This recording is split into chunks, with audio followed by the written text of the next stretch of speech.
Napasaya Bhutale Srimate Bhakti Vedanta Swami Iti Namine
Hare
In this seventh chapter of Madhya Lila, Caitanya Mahaprabhu has begun his tour of South India, and he's chanting and dancing in such an internal mood of ecstasy that everyone who saw him was shocked. Everyone who saw him was so attracted, because such happiness, that Ananda is just naturally so appealing to everyone, because everyone in this world is struggling. Manasasthanindriyani prakriti karsati, struggling in the material world, and is in the words of Sri Prahlad Maharaj, the struggle for existence. And everyone has to work hard just simply to exist. And sometimes it's compared to the way that you get a horse or a donkey to go forward. The person behind him has a stick,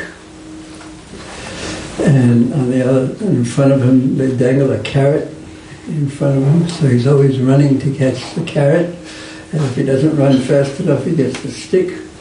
So that's one way of describing material life, that we are searching for something that we could never actually capture, because the thing that we are searching for is contrary to our actual nature, our spiritual nature, our nature, eternal nature in relationship to Krishna.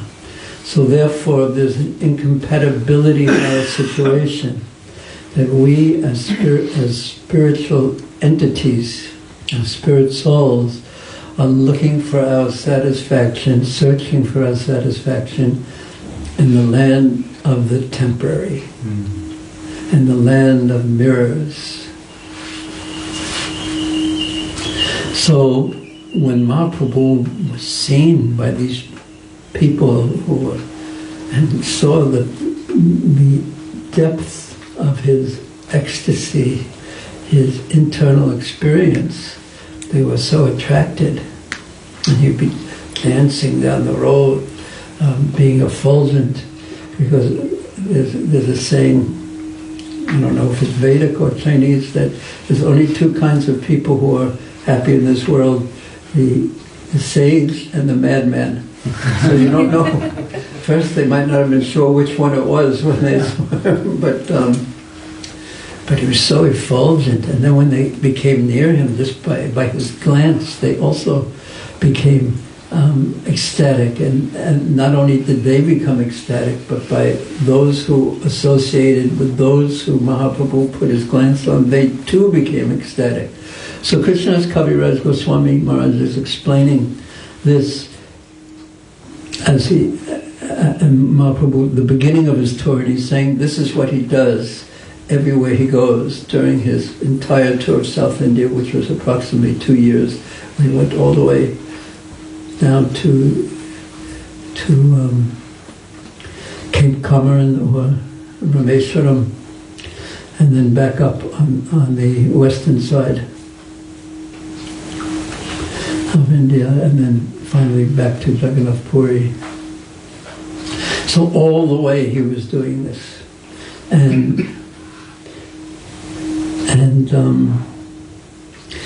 but that's not all he was doing. Not just chanting and dancing. He would stop at someone's house for one night and one night only on the way. And why would he stop? Or why would he stop for only one night as opposed to spending several nights? Why? Sannyas. Just instead of the sannyas part, why practically? Why do you keep moving? Yes. So that you don't develop attachment. Yeah, you don't develop attachment, and you don't develop. And why does one get attached to one situation or another, or detached? Yes. Comfort. Comfort. That is the exact word I was thinking of, because it's so much more comfortable sleeping in a soft bed when you have the heater on. And in Australia, we cover ourselves with doodles when it's cold, and it's so much more comfortable, and it's just so hard to get out of that soft bed, as opposed to when you're sleeping on the hard ground somewhere, and you're cold anyway. Yes, because so even if one is comfortable in sattva-gun, in the mode of goodness, and even though we're supposed to cultivate goodness, why don't we just do that, become comfortable in goodness? And the reason is because attachment to something is not in goodness, because from goodness, naturally one's detached from things. But when you become attached to something in goodness, you're breeding rajagun, passion, because attachment is rajagun. So, and then because there's always this everything is in flux, in motion. There's no stability in the material world, and we're seeking stability by nature. And that stability, or the constancy that people are looking for, is in the spiritual world, in Goloka Vrindavan especially, where there's constancy, but yet not boredom, like in Brahmajyoti. You get so bored there. There's nothing to do except exist. Because there's only Ananda. The Shakti of Ananda is one's merged with that, but there's no consciousness or knowledge of one's own separate existence. So you just exist without consciousness of your own existence. Can you even conceive of what that is? Not even you. I don't think you can conceive of that. You just exist without consciousness of your own existence. So we can't conceive of that because we're too conscious. But what's the difference between existing and not being conscious of your existence and not existing? There's more or less nothing. So therefore that type of philosophy is sort of the same as materialism, because a materialist atheist thinks when you die everything is finished and you don't exist anymore. But if you exist and not conscious that you exist, it's like not existing. So anyway, that's not what Mahaprabhu was doing. He was in ecstasy, and everyone was attracted to his ecstasy. But that's not all Mahaprabhu did. It was just chant and dance and stay at people's houses for one night. And he did something when he was at the person's house that he stayed in, when there were people to stay in. When he goes to Vrindavan later on and goes to the Jarikhanda forest, he would go from village to village there, but sometimes there weren't villages because it was such a huge forest area. So then he would just stay outside and make a little fire. I remember mentioning this once before. I once read this book called, it was about Agora, and in Tamil language, what does Agora mean? Horrible? Yeah, it means horrible. But Agora means it's a tantric way of being, so they're tantrics, but they do all kinds of tantric, left-handed tantric things that are unpleasant, but they're very detached. And their way of transcending is by dealing with everything in the modes of material nature and trying not to be affected by it, by drinking, doing this terrible thing, that terrible thing. And there was one person who he wanted a Westerner who wanted to do a documentary on these kind of people, but I think it was maybe the Naga Babas that he was interested in. So they were performing a sacrifice, and he got permission to film them and do everything. And then, but because they don't follow any rules or regulations, they became angry at some point, and they just decided to kill him.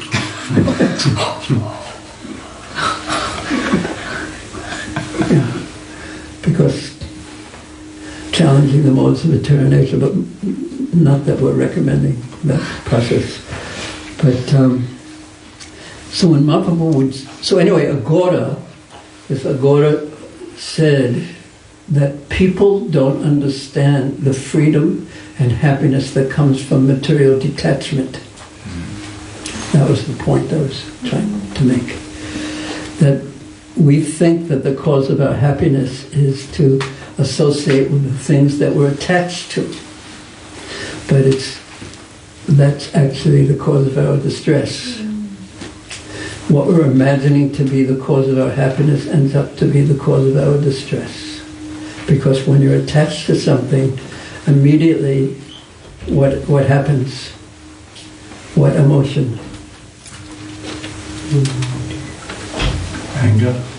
Anger. When do you get angry if you're attached to something? What would cause anger? Losing it. Gets taken away. Or you think it may get taken away, or this person may threaten that he would take it away. And that's based on what emotion? Attachment. And what comes from all attachment? Love. Anxiety. Yeah, and anxiety is based on Greed. the essential, just eating, sleeping, mating, defending. And what is defending a result of, Brother Anand? Why would you defend? Fear, which is the essence of material existence. It's fear. It's a fear that pervades everyone's underneath, just below the surface. So, Mahaprabhu, demonstrating complete detachment, and not only the negative of detachment, I'm not going to touch this, I'm not going to touch that, and if you get rid of everything you're attached to, most people, what will they end up with? Nothing, or zero. But that's not the Vaishnava way of doing things.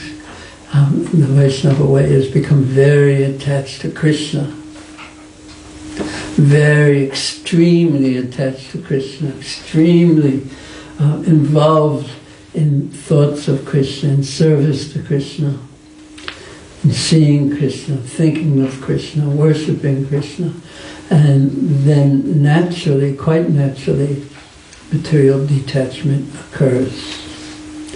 So people were so attracted to him.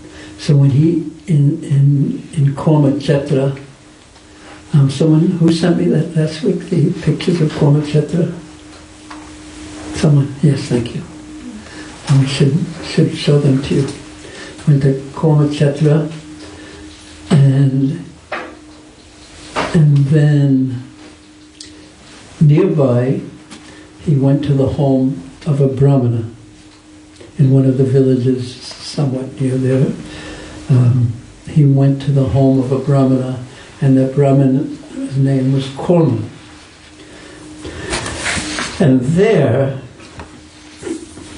was something I read last week, and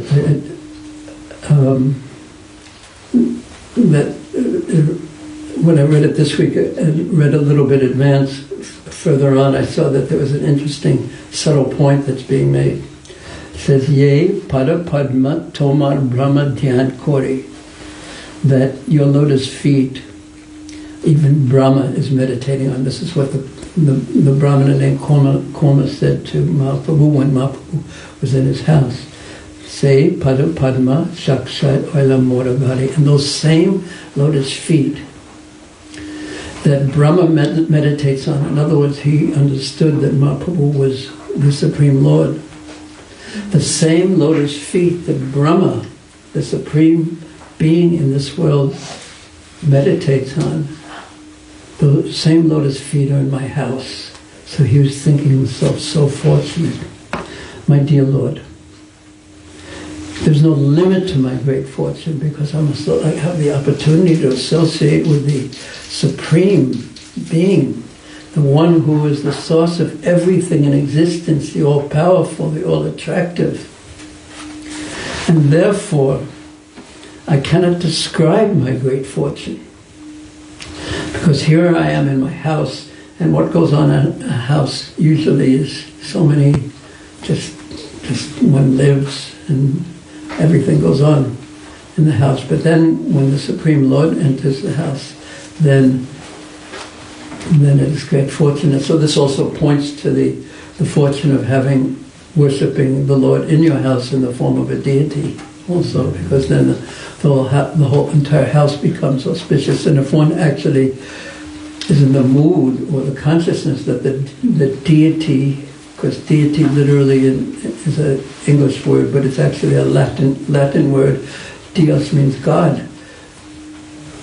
So the deity, to have God in your house, if one is in that consciousness, that God is in my house, the Supreme Lord, Sisi Radhakrishna, Sisi Gauratai, or Shalagram, if one has that consciousness, then one is immediately in the consciousness of serving. So it becomes the Lord's house, and we become servants in that house. So my Lord, there's no limit to my great fortune. It cannot be described. Today my family, my birth, my riches have all been glorified. So whatever I have being used in your service is glorious. And before they were just ordinary, they were material, but being used in your service, they've become spiritualized. Because ultimately the material energy is Krishna's energy, and ultimately it's Krishna's. Niyabandha Krishna Sambandha Yukta Vairagya. So to use matter in the service of Krishna, that matter is no longer matter, and it really matters at that point because it's used for Krishna. So then, this is what he said: Kripa Kore Prabhu, Mora Jan Toma Sangha. Oh my Lord, Kripa Kore. What does that mean? Give me mercy. Yeah. Oh Prabhu, give me mercy. Because I can't, Jan Toma Sangha, please, can I go with you? We can just imagine that you're living your ordinary life and suddenly the Supreme Lord enters your house and he's effulgent and he's full of spiritual energy and your whole, everything that you have in your house is now transformed, appears to you even to be transformed. It takes on a different quality because of the Lord's presence, because you're using it now. It's the things that, the same cooking pots may be there, but now they're not only used to feed me, but they're used to feed the Supreme Lord. So everything is glorified, everything is in its proper purpose, everything is spiritualized, everything has been transformed. So he said, and then because the sannyasis only stay one night, and then you know that this whole experience that's so extraordinary is going to disappear tomorrow because he's going to leave. So, and he's going to leave, and if you don't want that experience to disappear, since he's going to leave, that leaves only one alternative. You go with him. Because you don't want to go back to the ordinary, you want to remain in the atmosphere of the extraordinary. So, Sahitena Pari Dukkha Visha Tarange. So he just admits that my dream of the happiness of material existence just turned out to be a dream only. So I cannot, Pari Dukkha, I'm not able to tolerate the unhappiness of material existence anymore. Visha Tarange, I'm just being knocked over by the waves of material existence and being pushed under the water and come up to breathe. And then, so this was his experience. Now, if that's all you know, then it's one thing, because that's life. But just being in the experience of Mahaprabhu brought him to a whole different level of consciousness. And then he saw material existence as not a pleasure-filled place, but he saw material existence as, and that is dukkha. It is a place of unhappiness. And then he just didn't want to go back into that ocean. So here's Prabhupada's translation. The Brahmana begged Kripa Kore, Lord Caitanya Mahaprabhu, my dear Lord Prabhu, show me favor, Kripa Kore, and let me go with you. I can no longer tolerate the waves of misery caused by materialistic life.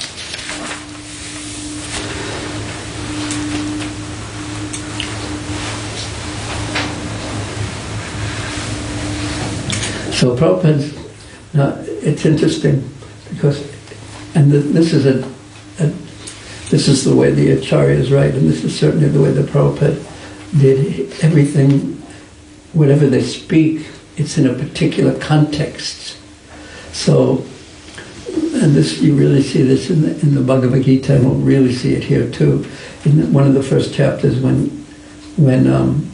Arjuna doesn't want to fight, and And in one verse in this purport, Prabhupada will say the reason why Arjuna doesn't want to fight is because he's a devotee, and devotees are naturally compassionate. And they don't want to see the destruction and the deaths that's going to be caused. Then in the next verse, in the purport will say that the reason why Arjuna doesn't fight is because it's weakness of heart. He's in Maya. So there's two different points being made, and the context is different, and one accepts each of the different points, but doesn't try to synthesize them, or you can't synthesize them. But the absolute truth and how to apply the principles of the absolute truth will be different in different contexts. So one purport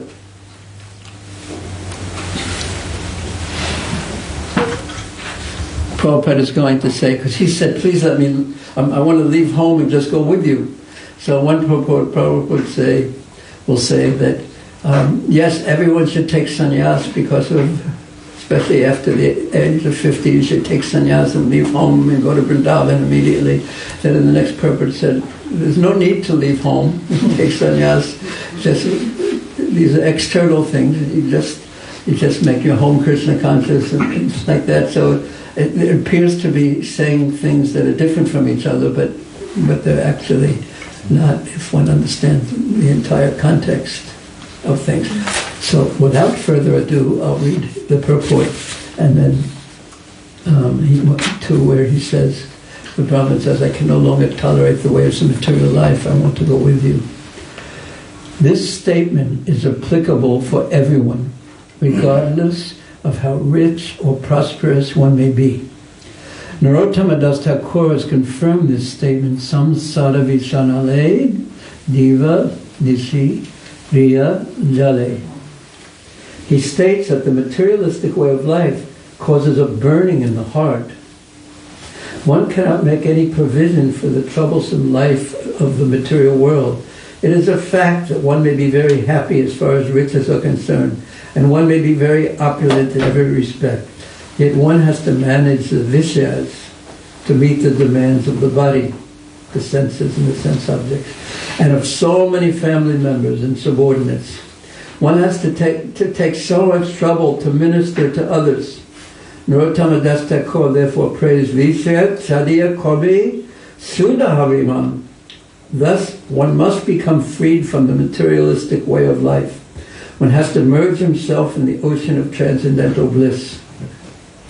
So, and therein lies one of the issues, is that if materialistic life is causing so much trouble, one wants to get rid of one's materialistic life and leave it, and just drop it and go away.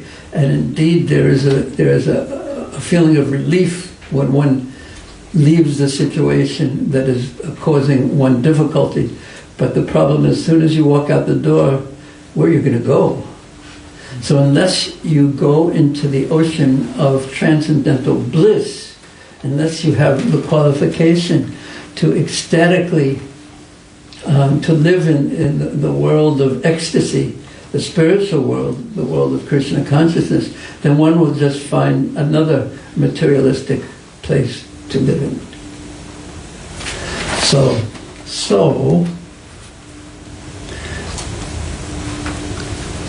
one has to merge oneself in the ocean of transcendental bliss. So when Prabhupada says one has to, he doesn't mean that you have to, because so many people don't have to. They'll leave a materialistic, miserable situation and just find themselves another materialistic, miserable situation. And then, every once in a while you read how some famous Hollywood actor was married and then divorced his wife, and then he got married and divorced that wife, and then got married and divorced that wife, and then got married and divorced that wife, and then got married and divorced that wife, and then he remarried the first one again. So these things happen because you always have to find something to do to fulfill your search.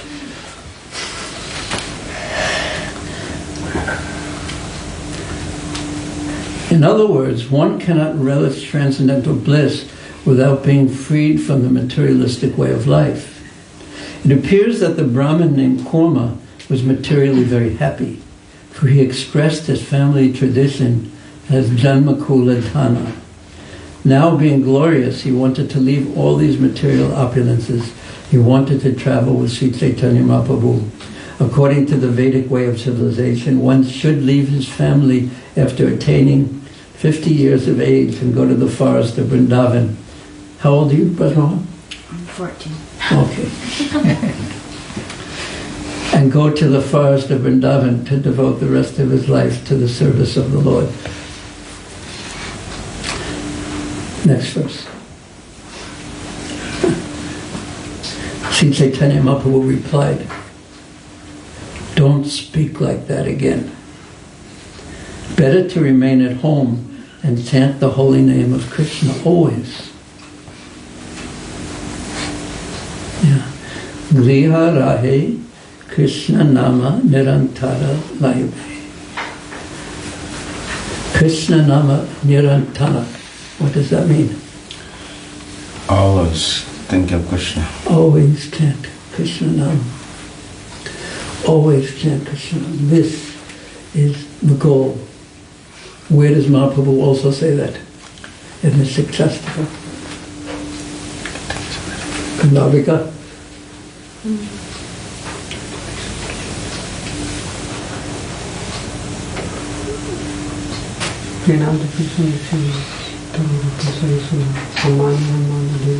Kirtanaya Sadahari. To always chant the names, do kirtan, always chant Krishna's name. This is the best advice, Srila Rupa Goswami says. It's somehow or another, if one keeps Krishna's names in one's heart, manmana bhava matbhakto, Krishna says that too. If one somehow or another can keep the holy names of Krishna going on in one's mind, in one's consciousness, then, first of all, your mind won't give you any trouble because you have Krishna's holy names in your mind, and Krishna's holy names will purify the mind. When I was listening to Prabhupada this morning, he was speaking about that verse, Manmana Bhava Madbhakto. And he said, what's the difficulty? It's so easy. You're always thinking something, so don't always think of anything other than Krishna. What is the difficulty? And all of us, yes, Prabhupada, but yeah, but we become yeah, buts. What stops us from always thinking about Krishna? And he asked that question. Well, no one would probably say what stops us from always thinking about Krishna, but we could probably answer it quietly in our own mind to ourselves. What stops me from always thinking about Krishna? I'm not asking you, but could you answer that question? I mean, I'm not asking you to answer that question, but could you answer that question? What stops you from always thinking about Krishna? I want to know, this is a binary choice, yes, no. Could you answer that question? Yes. Could you answer that? Or maybe you're always thinking about Krishna. Could you answer that question? I mean, not to answer it.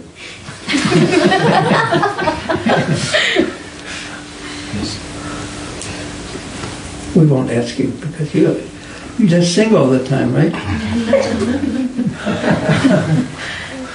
But whenever you're here, you sing all the time, right? So you should stay here. And then Nitya says, "Don't speak like that again."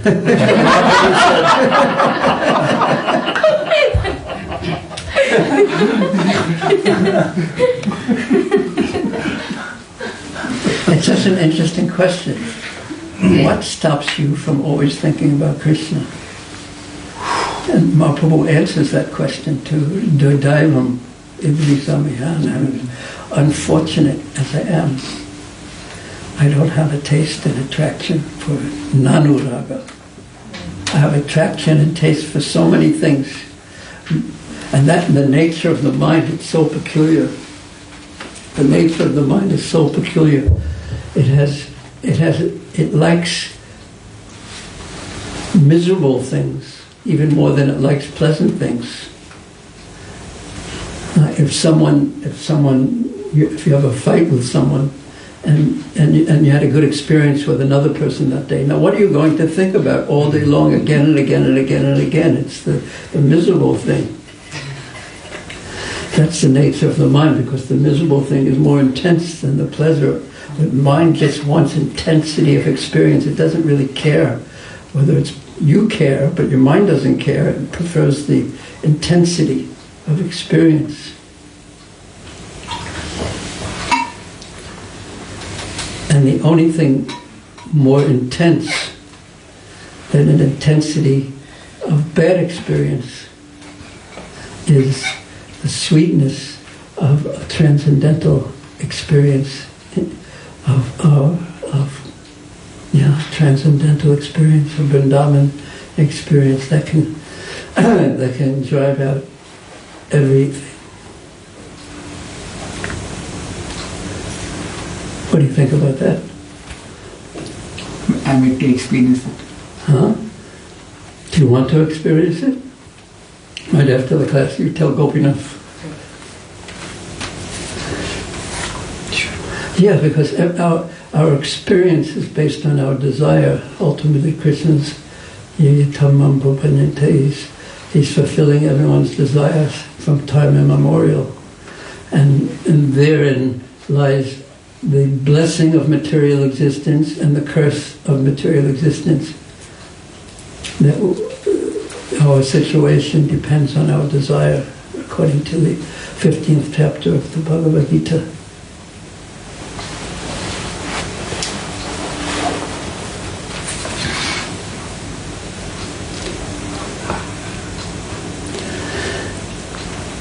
Sri Caitanya Mahaprabhu replied, "Don't speak like that again. Better to remain at home. Grihe rahi. Krishna nama nirantara laive." You should chant. You should always chant Krishna's name to stay in your situation. And he's going to speak more about this, quoting Lord Brahma, because Brahma says that Stane Sita Sudhagatam Tanuvan Manobhya. You just stay in your position and hear about Krishna and always chant about Krishna. And therefore, because he's going to quote Brahma, Brahma is mentioned earlier too, interestingly. Not because, but interestingly, he says that those feet that are worshipped by Brahma, so that's showing that Brahma is worshipping Krishna's feet. This is how to worship Krishna's feet. So interesting that it's placed there. Because he could have said all the devatas, he could have said Lord Shiva even, but he said Lord Brahma. He could have said you're the source of all avatars, he could have said.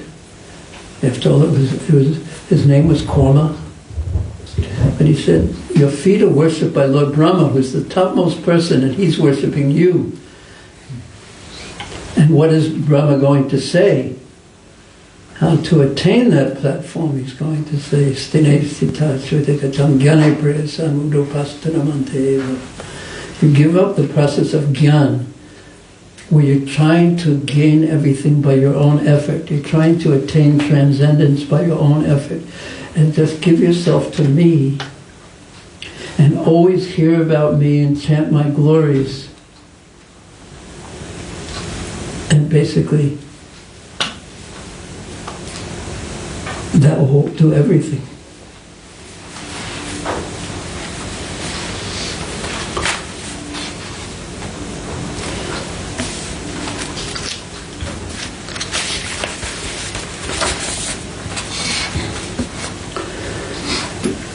Indeed,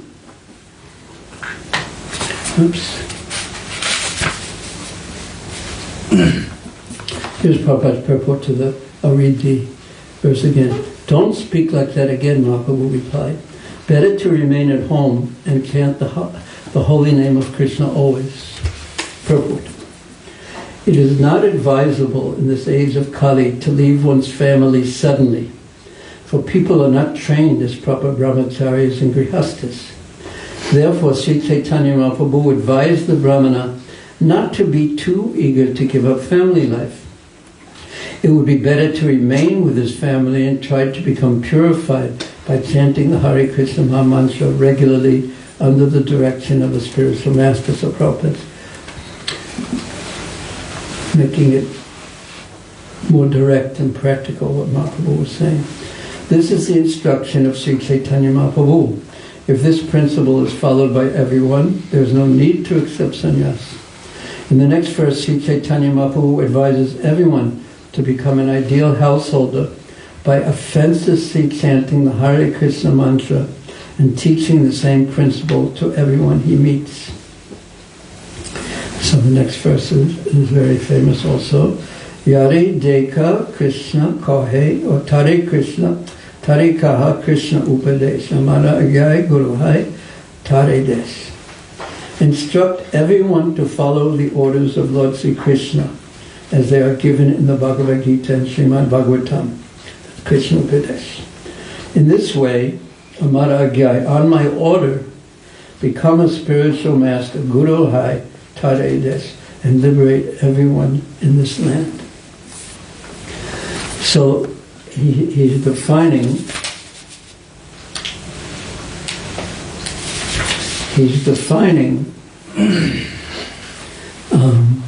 how to live at home.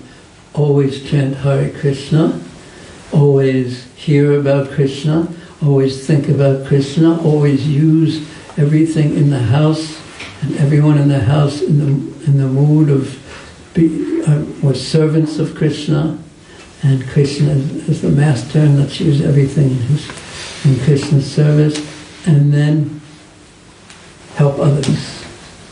This is part of the process. Meaning, part of the process is helping others.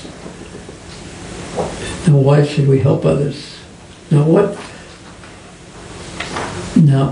I'm going to ask you that question, but answer it, please, in a real way, other than a philosophical way, and a correct way that we understand is correct. You know, we have to help them because they're karmis and they're unhappy and they're going to die. And blah, blah, blah, blah.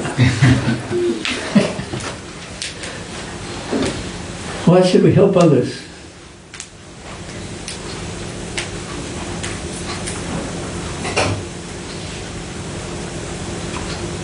To help ourselves. We have to. Who is that raising? Oh, I. We help them to help ourselves. So we help them, and that we help them to help ourselves, or we help them, and that will also help ourselves. Which do you think is a better way to think about that? I think we help them just to help ourselves. Okay. Does anyone? Yeah. Why do you think that's better than you help them, and by helping them we'll also help ourselves? Why do you think it's better to think in the way we help them to help ourselves? I'm very curious. When we are saying those words to someone else, eventually we'll try to follow them as well. Yes. So that will help us. Yes. But what's the difference between saying it for the purpose of helping ourselves and saying it to help them, and we'll also, by helping them, be helping ourselves? You understand the difference? Okay. Sorry.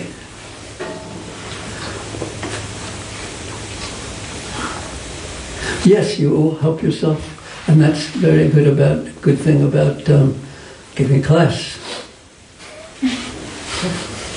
Because everyone else can fall asleep. But it's really embarrassing if you fall asleep while you're giving class. And you really have to, although it's been done.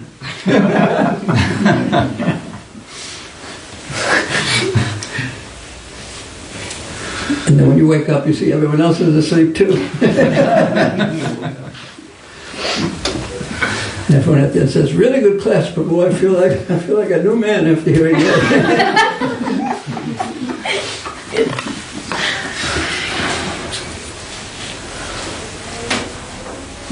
Anyone else have any comments on that? Why should we help others? So Prabhu was saying that will help us because we have to pay attention to what we're saying. We'll be hearing what we're saying, and then we'll gradually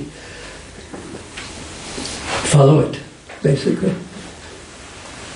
Thank you. Anyone else? Yes. A genuine concern, and because the spiritual master asks us to.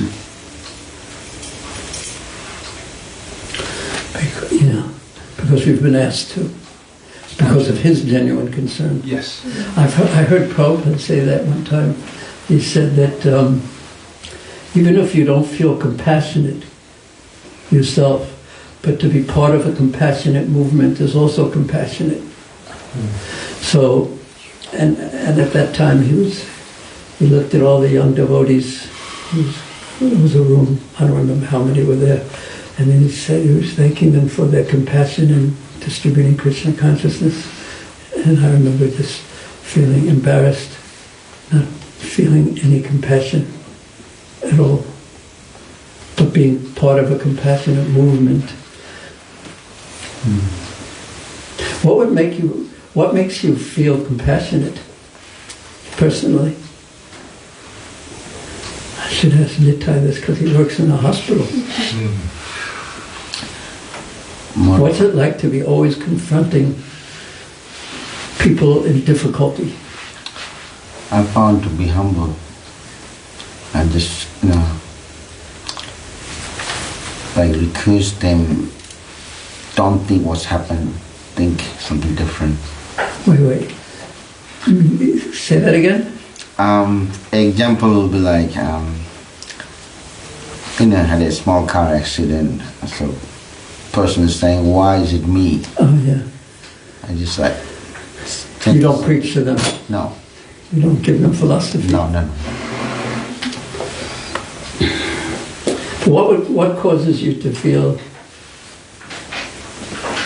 compassionate or feel bad about another's suffering, another's difficulty? Like if you happen to watch a documentary movie or something like that and you see bombs going off and this happening, you can keep eating your popcorn and you don't care because it's just something so distant from you. But what causes you to feel compassionate for the suffering of others? I mean, a real question. Yes. Yes. Cool. I'm using that example of watching someone in a far distant place on a screen being bombed. Doesn't evoke as much compassion or empathy as seeing someone you have a personal connection with. So the closer people are to you, the easier it is, or the more prevalent it is to be compassionate and have empathy for them. And so, especially with family, and then friends, and then people that we may know in our community.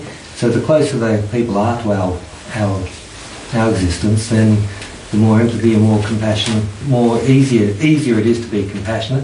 And the further distant they are from us, it takes a lot of depth of realisation to be compassionate for all fallen souls in the whole of material creation. But as they are closer, it's easier to be compassionate to people if you've got some empathy.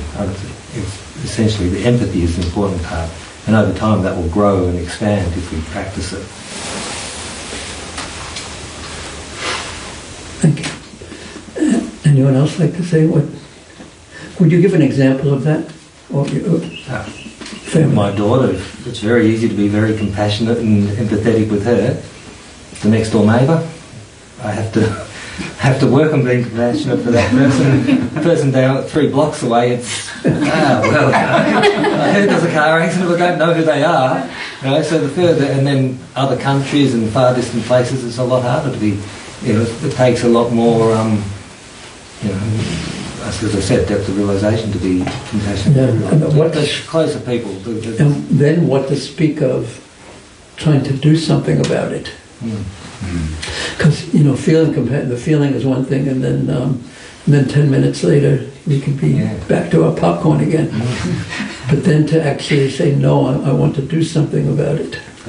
And I think that's to Prabhu's point, taking taking instruction of the Guru. I have to, because my natural compassion is very, very small. But working on the instruction of the Guru and being a part of a compassionate movement, as you said, brings it out. As you relayed from Prabhupada. Yeah.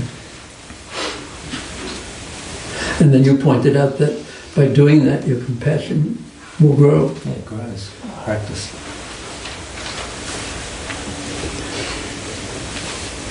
It comes down to the empathy of us, to having real empathy for people in their material. But again, it's the context as well. We can have compassion on, the suffering of car accident victims and this and that. But the real compassion, as Prabhupada explained, is for, the so that takes really, just imagine the vision. To be compassionate for the whole world, and not only the humans in the world, but the animals of the world, cows, and the Vedic culture actually had that at its basis. You don't kill an ant. You don't unnecessarily cut down trees even. And I was reading something, I can't remember what it was, but just sparked me to think it's the compassion for the soul, not for their body, for their material situation. So that's another layer to that, is that we can have compassion for everyone's good or bad fortune, but also having compassion for the eternal soul. So the eternal condition. What I'm hearing when you're saying that is that you feel bad about seeing someone's material suffering, but another level of depth of consciousness is to perceive the suffering of a spiritual, seeing the capacity of a spirit soul to what he should be, and to see his material condition, even though he may be in a fortunate material condition, it's actually a misfortune. So that takes even more greater depth of realization. And someone once accused Prabhupada, maybe in a gentle way in Bombay, of more trying to, when they were first preaching, because they were making life members, and they were staying at wealthy people's homes, and sort of you're paying attention to the wealthy, but why not the poor? And Prabhupada said, do you think that the wealthy aren't suffering? Because the vision of everyone in material existence is in a suffering condition, is the vision of a Paramhamsa, person who actually sees what material existence is like. And then there's two kinds that could be Paramhamsas. One is the Vajranandi, and then there's the Goshtanandi. The Vajranandi says, yes, material existence is so difficult and suffering, so I'm going to take care of myself. And he goes into a cave of some sort and does his bhajan and takes care of himself. And the Goshtanandi, he moves around and tries to help others. And in helping others, as Krishna explains in the Bhagavad Gita, then you also are helping yourself, and as Mahaprabhu was explaining here too. So prachar is a very important part of, in Adi Lila it describes, Caitanya Caritamrta, prachar and Harinam. This is what Mahaprabhu came to give. So Prabhupada put preaching as such an important part of the Krishna consciousness movement, and he even said, without preaching, the whole institution becomes rubbish. He used that word, rubbish.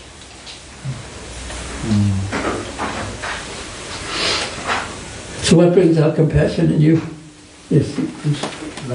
My compassion only comes out when I see if I put myself into someone else's shoes, and what will happen to me if this happens with you. Just don't steal their shoes when they do that. I mean, it's happened to me so many times in Vrindavan. People put themselves into my shoes and they walk away.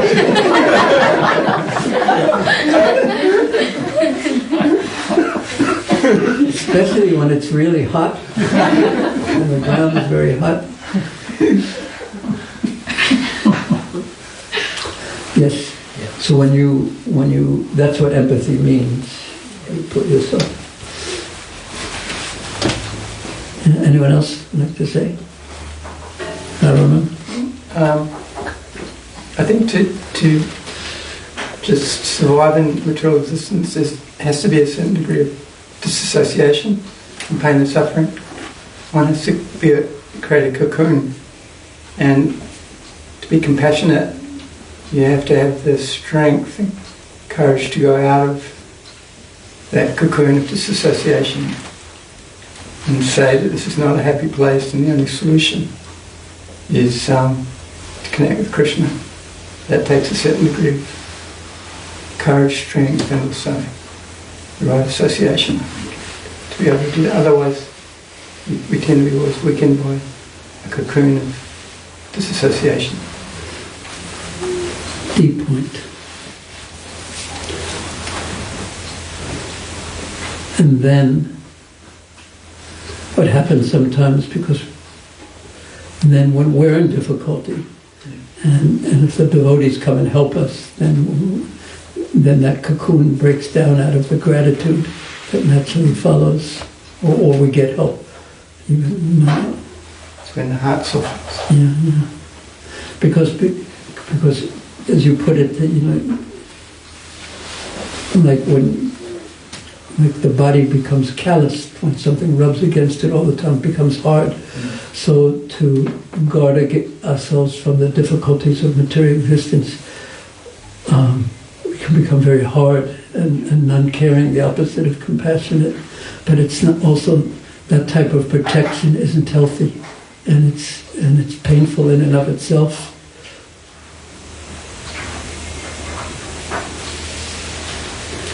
Yeah. Anyone else like to say something on this topic? Yes, Braj Mohan. I saw you. Didn't your hand almost go up? But it was funny because you were holding on to it with the other hand. Simultaneously, you were holding on and trying to raise your hand. Internal struggle. Yes.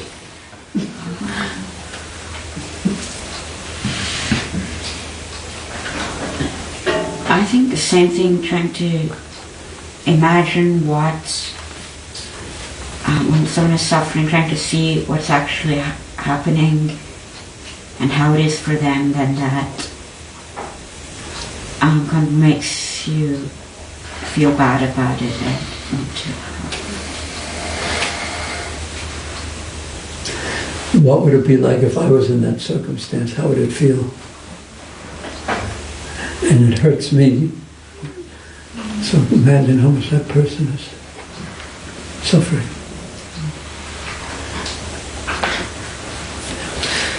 Yes, that breath meant that you wanted to say something. So you relayed before the Prabhupada's purpose from the Bhagavad Gita, where at one point Arjuna was not wanting to fight out of compassion for all his family present on the battlefield. And in the next purport, Prabhupada is saying he's in Maya and he should just do his duty. And if you look through that first part of the first chapter of the Gita, it's very much, Arjuna concerned for the welfare of the others and what he's going to get out of it. And Prabhupada's very clear that he's in Maya at that point. So how much should we be putting our concern for people's material welfare and suffering as opposed to their suffering of their conditioned soul? It's very hard to sort of, walk up to someone that's in an accident in the hospital and say, oh, fair enough, you've got blood pouring out of your body, but I'm concerned for you as a soul. It's very hard to actually connect with anyone and have, What does because you can't connect with yourself? Yeah. I mean, so you're making it a practical question, how much... Yeah, how much do we put ourselves as devotees into that situation and care for the there's many ways to answer that question. One of the interesting ways to answer that, how much, because that question comes up in ISKCON, how much should the devotees be engaged in helping people in distress on that level even? And Srila Bhaktisiddhanta Saraswati Thakur, at least one time, said that if there's a beggar and if a householder doesn't give him, then their hearts become harder. So you become callous and overly philosophical, for example. So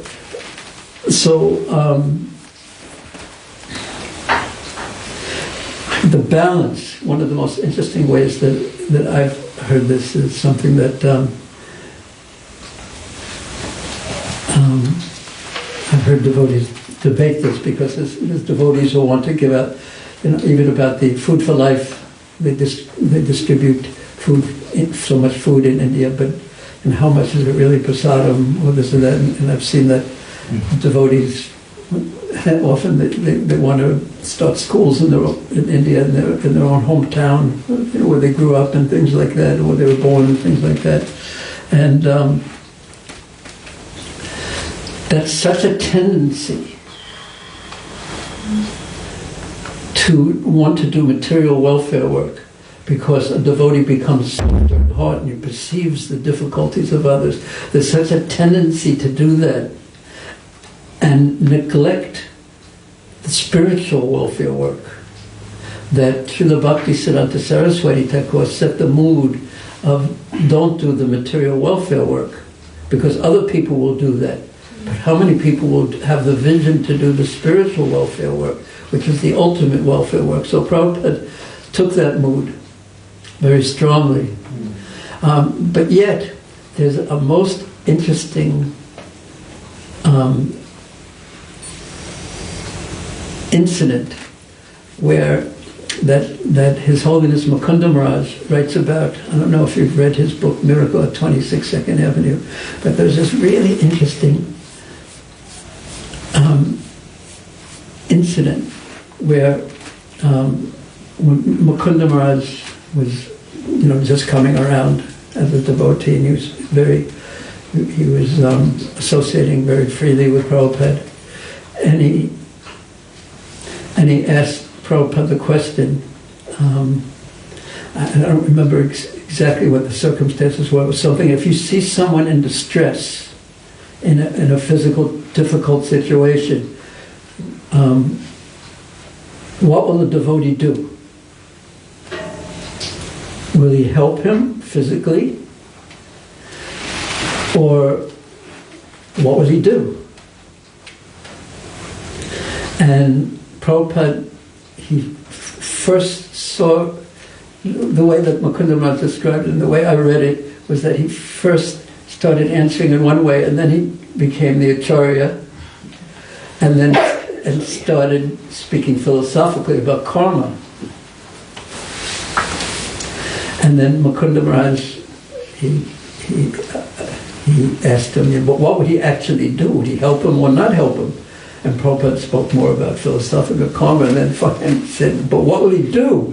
Will he help him or not help him? And Prabhupada said, he'll help him.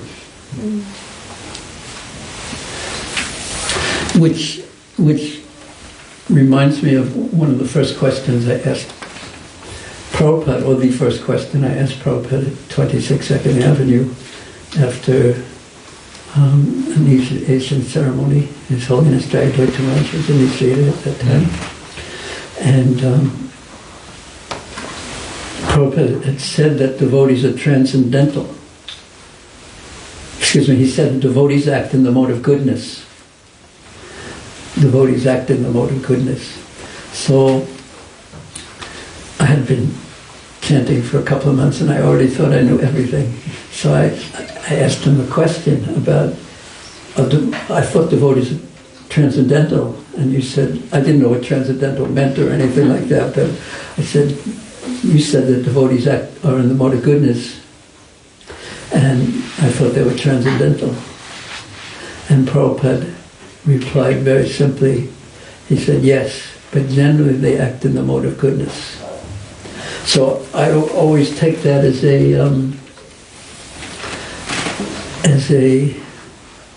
way of discerning how to act or not to act in a circumstance. Not always, but when I'm thinking clearly, I think of what would be the mode of goodness way of acting in this situation, while keeping maybe the philosophical in perspective. What would be the mode of goodness way of acting?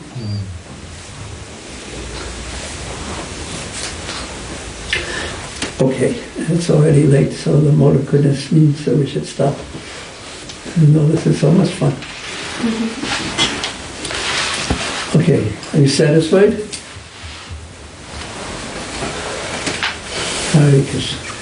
Sri Caitanya Caritamrta ki jai, Sri Krishna Kaviraj Goswami ki jai, Sri Caitanya Mahaprabhu ki jai, Sri Prabhupada ki jai, Sri Prabhupada Bhaktivinoda ki jai, Tagore ki jai.